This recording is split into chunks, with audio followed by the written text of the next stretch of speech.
Assalamualaikum warahmatullahi wabarakatuh. Alhamdulillah kita bisa berjumpa lagi dalam video pembelajaran kali ini. Hari ini kita akan membahas subtema 3 ya, atau pembelajaran 1, yaitu menyayangi tumbuhan. Kita akan belajar bagaimana cara menyayangi tumbuhan, bagaimana cara merawat tumbuhan. Nah, sebelum kita belajar, angka baiknya kita berdoa dulu ya. Silahkan berdoa, yang berdoa mulai. Selesai. Mari kita mulai pembelajaran ini, tapi terlebih dahulu silakan kalian buka halaman 83. Di halaman 83 ini ada percakapan antara Ibu dan Cika. Percakapan antara Ibu dan Cika, silakan. Percakapan ini kamu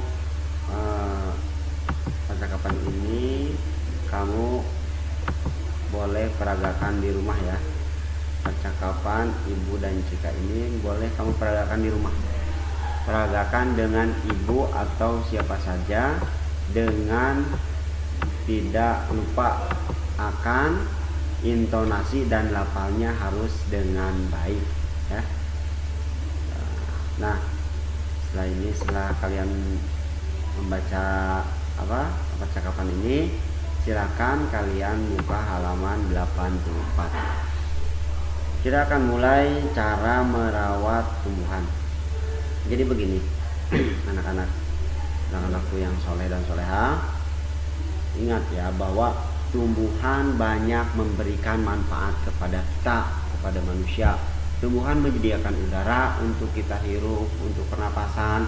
Tumbuhan juga menjadi sumber makanan. Tidak banyak makanan yang berasal dari tumbuhan, seperti nasi, jagung, terus kue yang terbuat dari tepung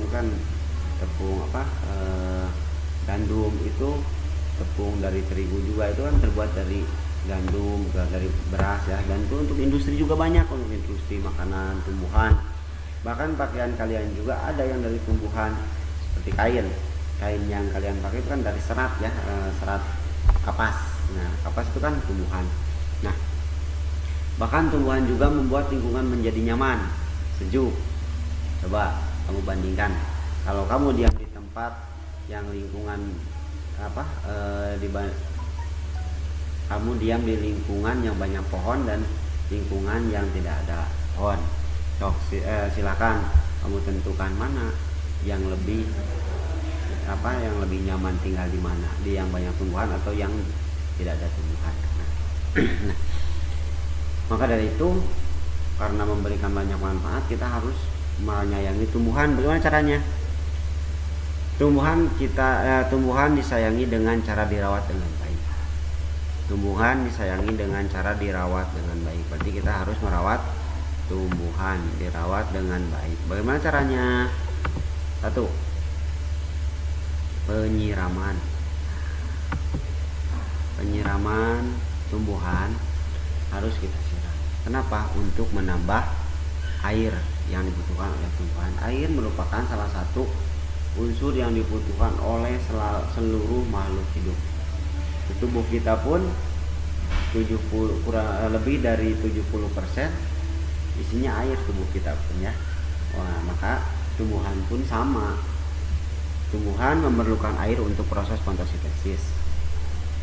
Jika kekurangan air, tentu tumbuhan akan layu, bahkan mati. Oleh karena itu, kita harus menyiram tumbuhan secara teratur. Pada saat menyiram, kita harus menentukan waktunya, kapan waktu yang tepat untuk menyiram. Waktu yang tepat untuk menyiram tumbuhan yaitu pada saat pagi dan sore. Kenapa pagi dan sore? Karena untuk pagi tumbuhan airnya akan digunakan untuk fotosintesis pada siang hari. Nah, kenapa harus sore hari? Karena untuk persediaan atau makanan, karena air yang pagi sudah habis diserap oleh tumbuhan, maka tumbuhan harus menyerap lagi pada sore. Nah, berikutnya pemupukan. Untuk apa dipupuk? Bagaimana? Kenapa harus dipupuknya? Pemupukan diperlukan tumbuhan agar dapat tumbuh dengan subur. Pupuk ada bermacam-macam. Ada pupuk organik, ada pupuk non organik. Kita harus memberikan pupuk yang tepat karena kebutuhan setiap jenis tumbuhan berbeda. Kita juga harus memperhatikan dosis pupuk, jangan terlalu banyak dan terlalu sedikit. Nah, pupuk pupuk itu terbagi menjadi dua. Ada pupuk organik dan pupuk non organik. Pupuk organik yang bagaimana? Pupuk organik adalah pupuk kandang atau kotoran hewan, dan pupuk non organik adalah pupuk yang kalian beli di toko berbahan kimia, pupuk ya. Nah, berikutnya pemangkasan.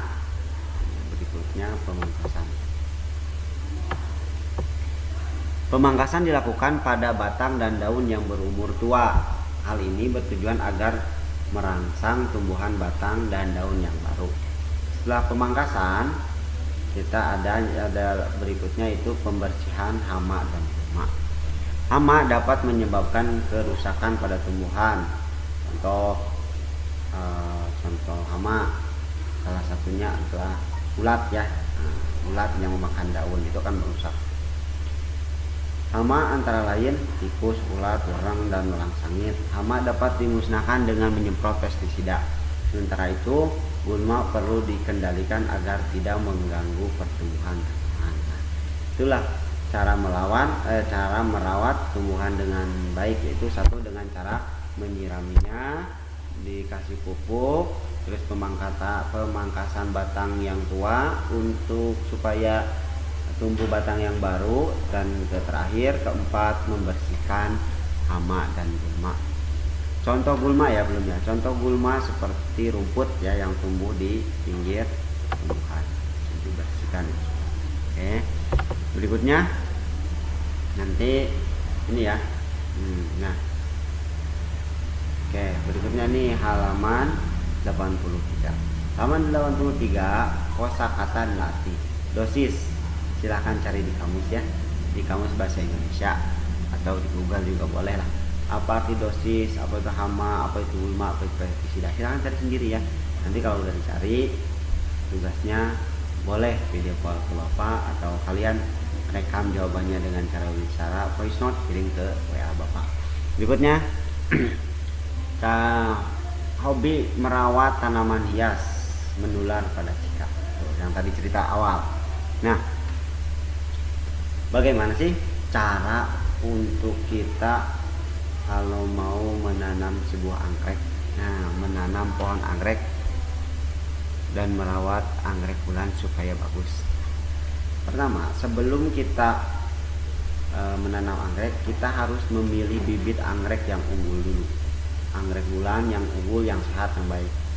Pilih bibit anggrek bulan yang kondisinya baik dan sehat. Hal itu bisa dilihat, coba lihat nanti ya. Anggrek ya, maaf ya. Berikutnya itu bagaimana cara kita menanam. Menanam atau merawat tanaman hias. Kita ambil contoh anggrek dulu ya.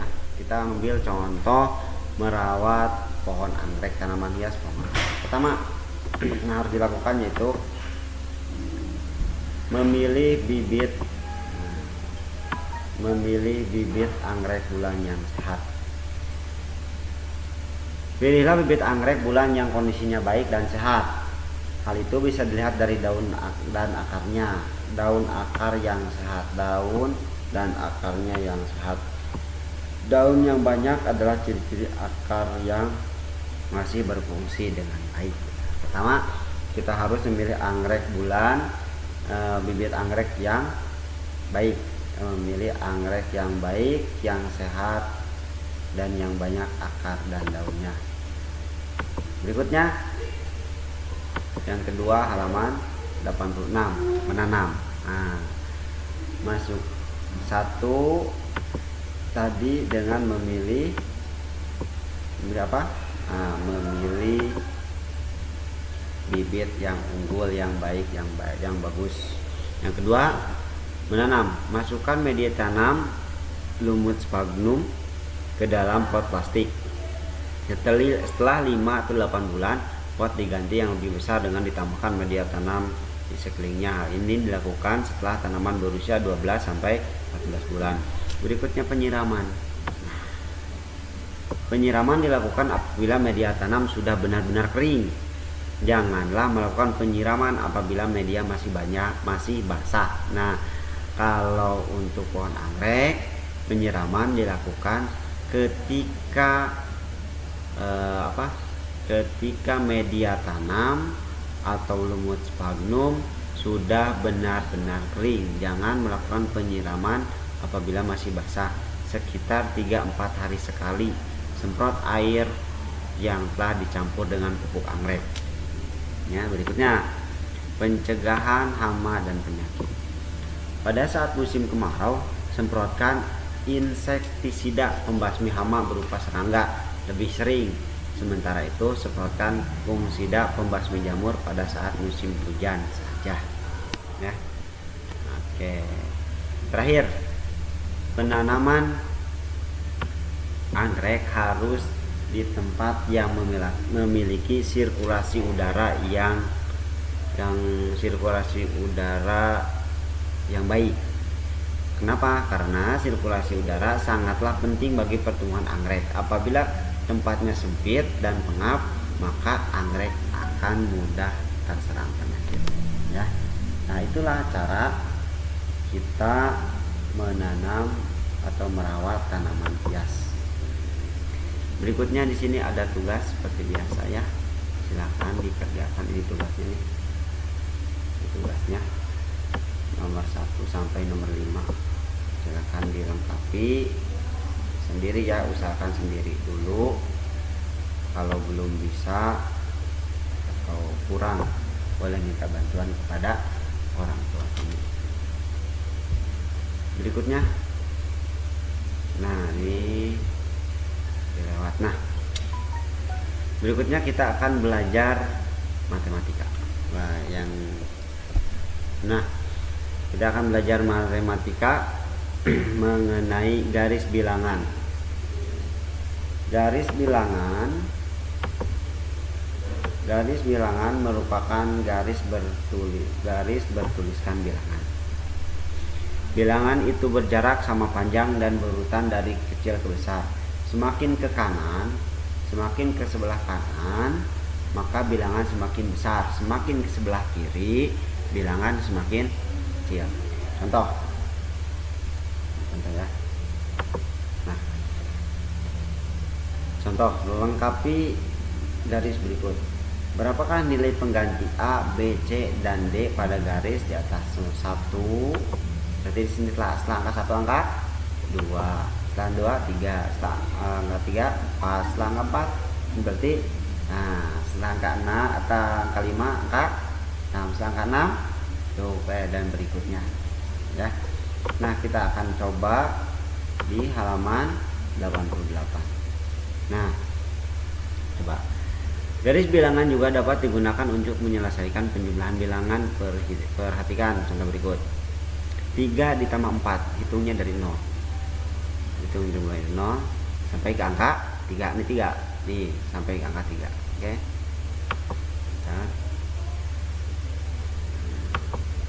Nih 0 sampai ke angka 3. Nah, 0 sampai ke angka 3 tambah 4 berarti 1 2 3 4 ya. Hitung semuanya. 1 2 3 4 5 6 7. Berarti 3 ditambah 4 7. Sekarang ini coba selesaikan penjumlahan berikut dengan menggunakan garis bilangan. Oke, kita mulai. Coba ya. Yang ini lo 7 tambah 3 7, mulai dari 0 sampai ke angka 7. Tuh. Sekarang tambah lagi berapa? 3. Oke. 7 1 2. Nah, 7 tambah 3 sama dengan berapa? 7 tambah 3. Nah, itu semuanya berapa? 1 2 3 4 5 6 7 8 9 10. Jadi di sini berarti 10. Ini tambah 3 10. Oke. Bisa dimengerti? Pasti dong, kan mudah ya. Silakan kalian isi berikutnya nih sampai nomor berapa di sini? Sampai ke halaman ke halaman 90 nomor 5. Oke, nah ini tanaman atau tumbuhan sering dijadikan motif pada gambar dekoratif karena keindahan bentuknya. Satu contoh motifnya. Tahukah kamu apa gambar dekoratif? Gambar dekoratif adalah gambar yang memiliki pola atau motif tertentu. Gambar dekoratif dapat dibuat di kertas atau benda lain seperti kayu dan kain batik. Motif pada gambar dekorasi bisa merupakan tumbuhan dan hewan. Ini kalau kalian memiliki pensil warna, silakan ini untuk diwarnai. Oke, tugasnya boleh ini diwarnai saja ya. Tugasnya kalau kalian memiliki pensil warna atau yang lainnya boleh apa saja, yang penting bisa untuk mewarnai kedua gambar ini. Kalau sudah selesai boleh di video dilihatkan ke Bapak, nanti Bapak akan nilai. Selamat mengerjakan tugasnya. Semoga ilmu dari Bapak yang sampaikan bisa bermanfaat buat kalian.